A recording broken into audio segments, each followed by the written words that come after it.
All right, I want to give you a cost breakdown of what it took to renovate this kitchen. Tear it all the way down to nothing and then rebuild it completely from scratch. So all of this cabinetry is custom built. Took me about 2 weeks working on it full time to totally renovate this thing. The 1x2 and the drawer fronts and the lumber for all of that, the dimensional lumber, was about $350.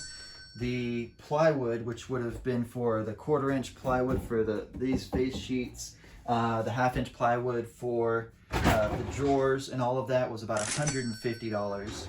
The bead board for the refrigerator was about $10, pretty inexpensive. The stain and the polyurethane for the butcher block was about $10. The butcher block itself was an 8-foot by 2-foot piece of butcher block that I then glued together to make this L shape. That butcher block was $205. I think that price has gone up significantly since I bought it. So I think it's almost $300 now for this butcher block at Home Depot. So these knobs and pulls I got off of Amazon, which you can still get there. Altogether, this was about $35 for all of these. I reused a lot of the drawer slides from the original kitchen. That's what these ones are. I like them because they have a locking feature that when they close, they automatically lock. You have to lift up. So that was a nice feature that only find in RV slides. But I did have to buy some slides for these drawers. So these ones, along with these drawer slides over here, I had to buy, these are about 20 bucks a piece at Home Depot. And you can see I had to buy quite a few of them. So all in all, I spent $140 on drawer slides. Okay, the door hinges. Every door needed 2 hinges, obviously, and so those were a total of $16 for hinges.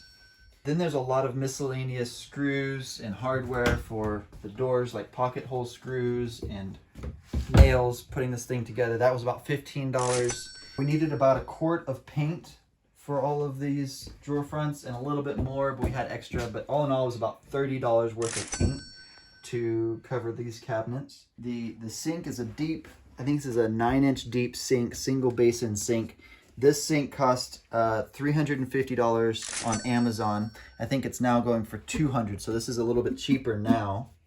And then this faucet was $150 we got from Lowe's, which we went a little bit higher end on this, so Moen brand is a little bit nicer, which was great because this ended up cracking when it froze one year, and they replaced it for free.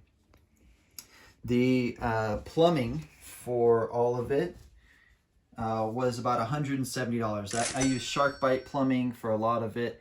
The P-trap, all of the plumbing that is associated with this. I was able to reuse the main plumbing coming into the kitchen, but then had to redo all of the sink plumbing.